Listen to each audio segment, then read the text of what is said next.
நான் சொல்றத கேட்கலன்னா யாரும் இந்த கட்சியில இருக்க முடியாது.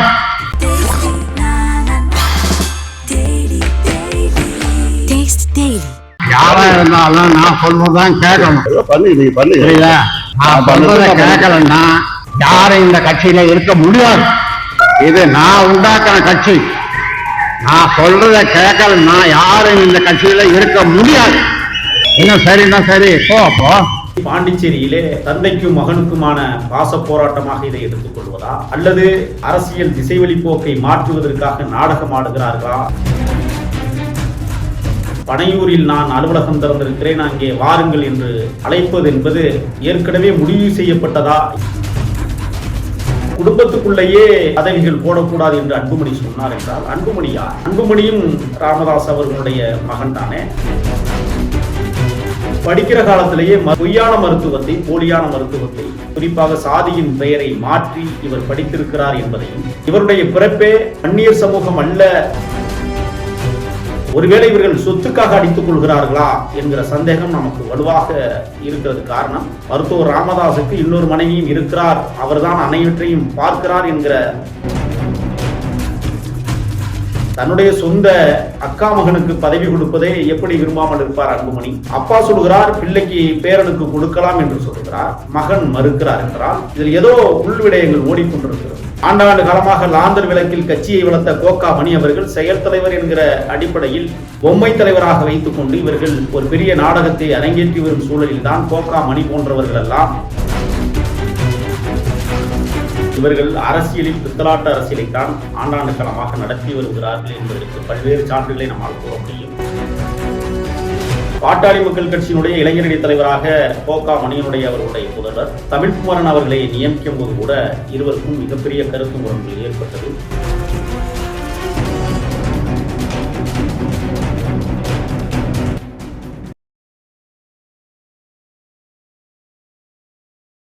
வணக்கம் திருமகில்.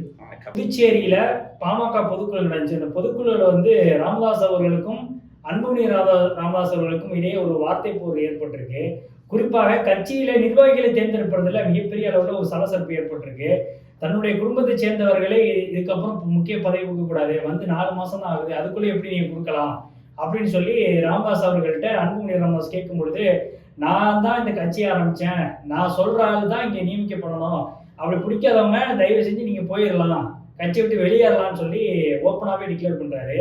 பாமகக்குள்ள ஏற்கனவே கூட்டணி தொடர்பாகவே பல்வேறு விரிசல் இருக்கு. கூட்டணிக்கு சென்றதிலே ராமதாஸ் அவர்களுக்கும் அன்புமணி ராமதாஸ் அவர்களுக்கும் ஒரு விரிசல் ஏற்பட்டிருக்கு அப்படின்றத கடந்த கால பாராளுமன்ற தேர்தல் கூட்டணி நிலைப்பாட்டின் போது தெரிய வந்துச்சு. இப்ப இந்த விவகாரம் பூதாகரமாக இருக்கு, இது வெட்ட வெளிச்சமா வெளியில தெரியுது. பாமகக்குள்ள என்ன நடக்கும்? பாட்டாளி மக்கள் கட்சி பாசமுள்ள மகன் கட்சியாக மாறி இப்பொழுது பாதி மகன் கட்சியாக மாறி இருக்கிறது. இந்த மாபெரும் இயக்கமாக தொடக்க காலத்தில் 1988, 89களில் கிட்டத்தட்ட மிகப்பெரிய ஆளுமைகள் புதுக்கோட்டை KM ஷரீஃப் அவர்களும் பழனி பாபா அவர்களும் எண்ணற்ற படை தளபதிகள் இந்த இயக்கத்தில் பரிணமித்து வளர்த்த பேரியக்கமாக பாட்டாளி மக்கள் கட்சி விளங்கியது. தெரு தெருவாய் ஊர் ஊராய் லாந்தர் விளக்கிலே கட்சியை வளர்த்த எண்ணற்ற பெரியோர்கள் இந்த இயக்கத்தை விட்டு வெளியேறி இருக்கிறார்கள். இன்றைக்கு பாண்டிச்சேரியிலே தந்தைக்கும் மகனுக்குமான பாச போராட்டமாக இதை எடுத்துக்கொள்வதா அல்லது அரசியல் திசைவழி போக்கை மாற்றுவதற்காக நாடகம் ஆடுகிறார்களா என்பதை யூகித்து பார்ப்போமே. ஆனால் பனையூரில் நான் அலுவலகம் திறந்திருக்கிறேன், அங்கே வாருங்கள் என்று அழைப்பது என்பது ஏற்கனவே முடிவு செய்யப்பட்டதா என்ற கேள்வியை நான் எழுப்ப விரும்புகிறேன். 22 பேர் இட ஒதுக்கீட்டிற்காக தன் உயிரை மாய்த்து கொண்டவர் தருணத்தில் இன்று வரை பாட்டாளி மக்கள் கட்சி அந்த குடும்பங்களுக்கு ஏதாவது நலத்திட்டங்களை அறிவித்திருக்கிறதா என்றால் ஒன்றையும் இவர்கள் செய்யவில்லை. ஆண்டு காலமாக நிழல் திட்டம் ஒன்றை அறிவித்து கொண்டே இருப்பார்களே ஒழிய செயல்முறைக்கு ஒத்துவராத விஷயங்களாகத்தான் அது இன்றைக்கும் இருக்கிறது. ஆகையால் இன்றைக்கு குடும்பத்துக்குள்ளேயே பதவிகள் போடக்கூடாது என்று அன்புமணி சொன்னார் என்றால் அன்புமணி யார்? அன்புமணியும் கிட்டத்தட்ட ராமதாஸ் அவர்களுடைய மகன் தானே.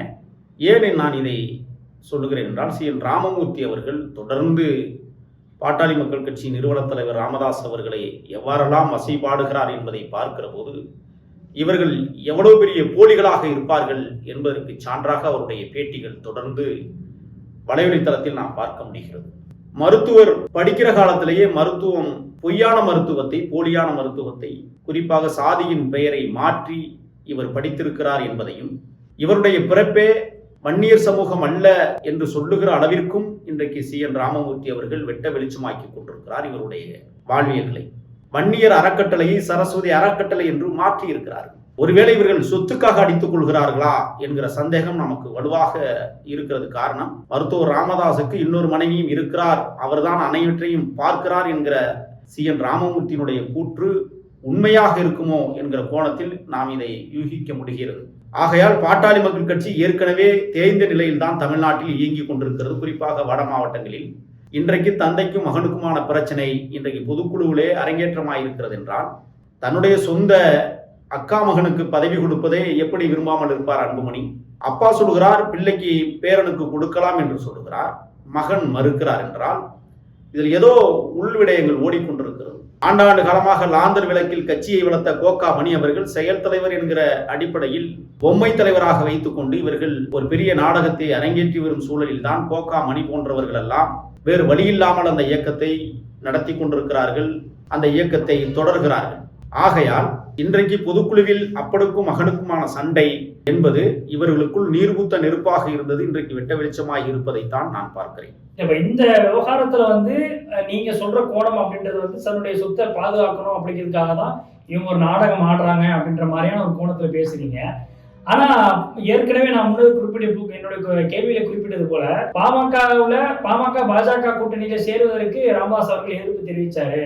அதிமுக கூட்டணியில சேரணும் அப்படின்னு அவர் விருப்பம் தெரிவிச்சிருந்தாரு. அதையும் மீறி தான் அன்புமணி ராமதாஸ் எடுத்த முடிவுல தான் பாஜக கூட்டணியில போய் சேர்ந்தாங்க. கடைசி நிமிடம் வரைக்கும் அது பெரிய இழுப்பறியில தான் போனுச்சு அப்படின்னு பார்க்க முடியுது.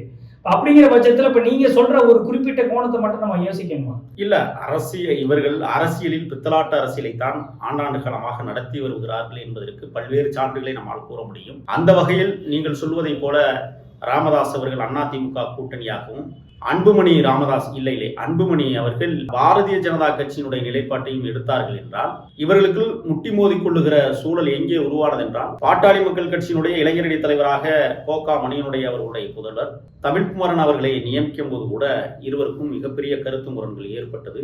பிறகு அவர் 2 மாதங்களில் அந்த பதவியை ராஜினாமா செய்துவிட்டு லைகா நிறுவனத்தினுடைய ஆளுமையாக மாறிப்போனார். இது கடந்த கால வரலாறு. ஏன் இதை நாம் பதிவு செய்கிறேன் என்றால், இவர்கள் ஒரு குடும்பத்திற்குள் பதவிகளை கொடுத்து அதிகாரம் தேடிக்கொண்டால் இன்றைக்கு பாட்டாளி மக்கள் கட்சியில் அன்புமணிக்கு கோபம் வருகிறது என்றால், அப்படி பார்த்தால் தலைவர் பதவியையே அன்புமணி ராஜினாமா செய்துவிட்டு போக வேண்டிய சூழல். காரணம், மருத்துவர் ராமதாஸ் அவர்கள் சொல்லுகிறார் நான் உருவாக்கிய இயக்கம் என்று அவர் தம்பட்டம் அடிக்கிறார். இல்லை, லட்சம் இளைஞர்கள் கண்ணீர் சிந்தி ரத்தம் சிந்தி தன்னுடைய உழைப்பை கொட்டி இருக்கிறார்கள் பாட்டாளி மக்கள் கட்சிக்கு. அந்த தியாகத்தை மறந்துதான் ராமதாஸ் அவர்கள் ஏதோ நான் உருவாக்கிய இயக்கம் என்பதை போல ஒரு தோற்றத்தை உருவாக்குகிறார். நான் சொல்றதான் கேட்கணும் அப்படின்னு சொல்றாரு, இல்லைன்னா கட்சியை விட்டு வெளியேறுங்க அப்படின்னு சொல்றாரு. இது அதிகார திமிரு, சாதி திமிரில் வருகிற வார்த்தைகள். ஏன்னா அன்புமணியை நீங்க அவருடைய பேட்டியில பாத்தீங்கன்னா யோ அப்படிதான் பேசுவார். அது சாதி திமிருன்னு சொல்லுவேன். ஒரு அடித்து 2 பேரையுமே சொல்றேன். ஏன்னா இவர்கள் அப்படித்தான் பேசி பழகி இருக்கிறார்கள், அந்த சாதிய மனோபாவம். இல்ல, இது கட்சிக்குள்ள இருக்கக்கூடிய ஒரு பிரச்சனை, ஒரு உட்கட்சி பிரச்சனையா தான் இதை நம்ம பார்க்கணும். இதனால இது வெட்ட வெளிச்சமா வெளியில வந்ததுனால பெரிய பூதாகரம் ஆகுது. இதை ஒரு சாதிய வட்டத்துக்குள்ள நீங்க சுருக்கணுமா? இல்ல, இது சாதிய வட்டம் இல்ல. அவங்களுடைய பேச்சு தோணியே பார்த்தீர்களேனால் அந்த அதிகார ஜாதிய திமிரோடு தான் பேசுவார்கள். ஒரு முதலமைச்சரை கூட முதல்வரே அப்படித்தான் பேசுவாங்க. இது கிராமப்புறங்களை நீங்க இன்னைக்கும் பாத்தீங்கன்னா மாற்று சமூகத்தை சார்ந்தவர்கள், உயர் சமூகத்தை சார்ந்தவர்கள் தாழ்த்தப்படுத்தப்பட்ட சமூகத்தை கூப்பிடுவதை பெயர் சொல்லி அழைப்பது, என்று அழைப்பது, இது எல்லாம் சாதிய ஆணவ போக்கால் அழைக்கப்படுகிற வார்த்தைகள். இல்ல, இப்போ நீங்க சொல்ற கோணத்துல பார்த்தோம் அப்படின்னா பாமகவில பெரும்பாலும் வன்னிய சமூகத்தை சேர்ந்தவர்கள் அதிகமாக இருக்கிறாங்க. அதிகபட்சம் நம்ம பார்க்கும் பொழுது அப்படிதான் நமக்கு தெரியுது. நீங்க சொல்ற கண்ணோட்டத்தை மட்டும் பாக்குறதா, இல்ல இது ஒரு பணக்கார தோணியில பேசுறாரு அப்படின்ற தோணியில எடுத்துக்கலாம்? இல்ல, பணக்காரன் அப்படிங்கிற தோணிங்கிறது அது வேற மாதிரி இருக்கும். இது சாதிய திமிரால் பேசுவது. இப்ப இன்னைக்கு அன்புமணியை மேடையிலே வச்சுக்கிட்டு பேசுறதுங்கிறது அதிகார திமிர். நான் முடிவெடுக்கிறதா, நான் என்னை மீறி எவனும் இங்க இல்ல அப்படி பெற்ற மகனையே அவர் கேட்கிறாருன்னா அதுக்கு காரணம் இந்த ராமதாசை நான் பார்த்து கேட்கிறேன். அன்புமணியை யாரு இளைஞரணி தலைவர் ஆக்குனது? நீங்க தானே ஆக்குனீங்க. இன்னைக்கு தலைவராக்குனது நீங்க தானே. இன்னைக்கு என்ன உங்களுக்கு கோபம் வந்துருச்சு? அன்னைக்கு நீங்க வாரிசு அரசியல் இதே ராமதாஸ் சொன்னாரு, எனக்கு பிறகு என் குடும்பத்தில் எவரும் அரசியலுக்கு வரமாட்டார்கள், அப்படி வந்தால் அது தற்கொலைக்கு சமமானது என்று ராமதாஸ் சொன்னாரா இல்லையா? ஆனால் இன்றைக்கு அன்புமணியை கொண்டு வந்தது எந்த அடிப்படையில்? இப்ப திருப்பி அதே அடிப்படையில் தான் பேரனையும் கொண்டு வர அவர் துடிக்கிறார்.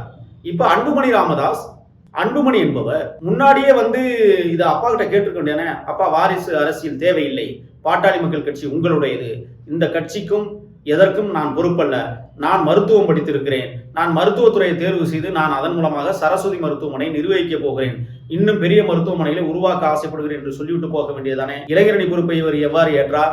அதற்கு பிறகு தலைவர் பொறுப்பை எவ்வாறு ஏற்றார் அன்புமணி? அப்ப இவர்கள் இருவரும் நாடகத்தை அரங்கேற்றிக் கொண்டிருக்கிறார்கள், மக்களை முட்டாளாக்குகிறார்கள். நாடகம் எந்த விதமான நாடகம்? அதாவது இப்ப பேசும் பொருளாக்க வேண்டும் இல்ல, பாட்டாளி மக்கள் கட்சி பேசும் பொருளாக ஆக்குவது என்பது இயல்பானதானே. இன்னைக்கு அரசியல்ல பேசும் பொருளாக இவ்வளவு நாட்களா விடுதலை சிறுத்தைகள் கட்சி இருந்தது. இப்பொழுது இந்த மாணவி கற்பழிப்பு சம்பவங்கள் பேசும் பொருளாக தொடர்ந்து ஓடிக்கொண்டிருக்கிறது. இடையிலே நம்ம எல்லாம் வழி நடத்துகிற மிகப்பெரிய ஆளுமை தலைவராக இருந்த கேப்டன் அவர்களுடைய 1ஆம் ஆண்டு அந்த நினைவு நாள் குருபூசையாக மாற்றப்பட்டு இன்னைக்கு ஆயிரக்கணக்கான தொண்டர்கள் அங்க வணங்கி செல்லுகிற இந்த காட்சிக்கு இடையில அப்பனுக்கும் மகனுக்கும் பாண்டிச்சேரியில ஒரு சண்டை வருதுன்னு சொன்னா, இதை அரசியலில் இவர்கள் ஒரு மிகப்பெரிய பூதாகரத்தை செய்தால் மட்டுமே பாட்டாளி மக்கள் கட்சி என்ற ஒரு பெயரை இனிமேல் மக்கள் பேசக்கூடும் என்பதற்காகவே இந்த 2 தற்குறிகளும் ஒரு பெரிய கபட நாடகத்தை ஆடுவதாகவும் நாம் எடுத்துக்கொள்ளலாம். அல்லது நேருக்கு நேராக இவர்கள் மோதலை தொடுக்கிறார்கள் என்றால் ஏற்கனவே பல நாட்களாக இருந்த மனதுக்குள் இருந்த புகைச்சல் இன்றைக்கு வெளிப்பட்டு இருக்கிறது என்றே நாம் எடுத்துக்கொள்ளலாம். இப்ப இந்த புகைச்சல் அப்படின்றது கட்சியினுடைய பிளவுக்கான ஒரு சமிக்கையா எடுத்துக்கிறதா, இல்ல நீங்க சொல்றது மாதிரி வெறும் நாடகம் மட்டும்தான், மீடியா லைம்லைட்டுக்காக தான் பண்றாங்க அப்படின்னு எடுத்துக்கிறதா? நிச்சயமாக மீடியாவில் பரபரப்பா பேசணுங்கிறதுக்காகத்தான் இவங்க பண்ணிக்கிட்டு இருக்கிறாங்கன்னு எனக்கு தோணுது. காரணம், இந்த பிரச்சனை என்பது இப்போ அவர் பனையூர்ல நான் புதிய அலுவலகம் திறந்திருக்கிறேன் அப்படிங்கிற மாதிரி சொல்லிட்டு இப்போ அங்க வாகனங்கள் எல்லாம் அழைச்சிட்டு போறாரு. அதே மாதிரி எண்களையும் கொடுக்குறாரு, இந்த எண்ணையோடு என்னோட தொடர்பு கொள்ளுங்கள் என்று சொல்லுகிறார். அப்ப இவர்கள் பனையூர் வீட்டுக்கு இவர் போறார், அவர் தைலாபுரம் தோட்டத்துக்கு போகிறார் என்றால் இப்ப கட்சி 2ஆக பிளவுபட்டதா அப்படின்னு இப்ப நான் கேள்வி கேட்க விரும்புறேன். ராமதாஸே இதுக்கு பதில் சொல்லணும், இல்ல அன்புமணி தான் பதில் சொல்லணும். ஏன்னா இனிமே அன்புமணி ராமதாஸ் என்று நான் குறிப்பிட மாட்டேன். அன்புமணி வேற, ராமதாஸ் வேறையாக இருக்கிற காரணத்தால் இவர்கள் உண்மையிலேயே பிளவை ஏற்படுத்தி இருக்கிறார்கள் என்றால் மக்களுக்கு அதை தெரிவிங்கள். கோபதாபம் வரும் தான், ஒரு கட்சிக்குள்ள கோபதாபம் வரும். ஆனா இவ்வளவு மேடையில உட்கார்ந்துட்டு இப்படி பேசக்கூடாது என்பது இவர்களுக்கு அரசியல் நாகரிகமே தெரியாமல் பேசிட்டு இருக்கிறாங்கன்னு சொன்னா, இவர்கள் எல்லாம் தலைவர்களாக ஏற்றுக்கிற தொண்டர்கள் எப்படி இயங்குவார்கள் என்பதையும் நான் கேட்க விரும்புகிறேன். அன்புமணி அவர்கள் ஒருவேளை உங்கள் கூற்றின்படி புதிய கட்சியை தொடங்குவார்களே, ஆனால் பாட்டாளி மக்கள் கட்சி 2ஆக உடைகிறது, அதிலே பாசமுள்ள மகன் கட்சியாக மாறி இப்பொழுது பாதி மகன் கட்சியாக மாற இருக்கிறது என்பதையும் பறைசாற்ற விரும்புகிறேன். நன்றி. நன்றி.